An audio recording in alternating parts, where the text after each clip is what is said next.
Beware of spreadsheet economists. What do I mean by this? Well, allow me to explain. There are two areas of my life which I consider hobbies. I consider myself an amateur economist. Every weekend, I read a magazine focused on investments and economics. I know, what a really, really interesting topic to spend my weekends. But that's my hobby. My second one is human psychology. I love to delve into why humans do what they do. Now, these two areas, these two hobbies, these two interests of mine tend to intertwine.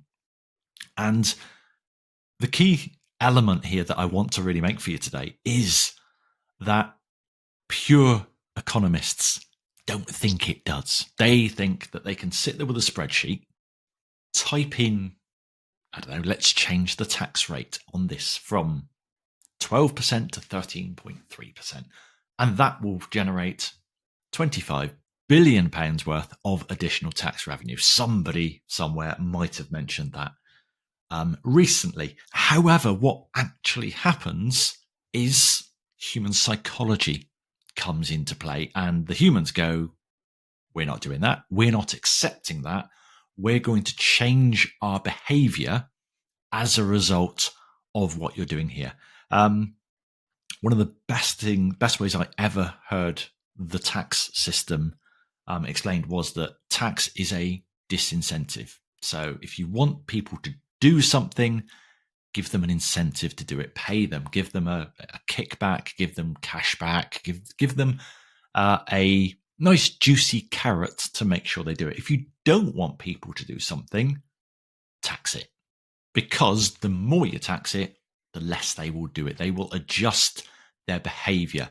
Unfortunately, spreadsheet economists think that if you increase tax rates, you collect more tax. And the aim of tax originally was to fund wars, and yes, it was to generate revenue. But as human psychology comes into play, we understand that tax is actually a tool to change behavior. And maybe that's what's happening in the world at large today. Now, the reason I want to make this point for small business owners is I've recently been told by my email provider that they're going to be changing their pricing model. Now, we all know what changing our pricing model means. Oh yeah, prices are going up. Over the past couple of years, prices have gone up quite considerably. Inflation has been rampant for a good couple of years, and they've let me know their new pricing structure. I have no problem whatsoever with inflation-linked price rises. I've been with my current email provider for 15 years. And my 15 years worth of loyalty has been rewarded by them trebling the price that they want to charge me. 3 times the price. Not a 10% increase, not a 20% increase. No, a 200% price rise. Their excuse, well, we've put some new features in that you didn't ask for. We've got some new AI stuff, which you don't need. We've got this capability, we've got that capability. None of these features bother to me at all. I just want the service that I've been using for 15 years, and I want to carry on paying roughly the same price I pay now. I don't mind paying a little more. But no, they've gone in, someone has gone in a spreadsheet and gone, we change our pricing model, we make a ton more money. Yet what actually happens in the real world is us humans go, yeah, I'm not putting up with that. So instead, we've been moving some of our email subscribers off their platform.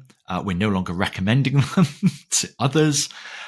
We are cutting back on the level of emails we're actually sending. We're trying to make sure we come down under a tier whereby we're actually going to be paying them less money than we do now. So spreadsheet economics doesn't work in the real world. So please, if you're planning anything and you're working through some numbers on a spreadsheet, please remember that as soon as humans get involved, your spreadsheet mathematics will not work. So please, please, please, whatever you do, avoid spreadsheet economics.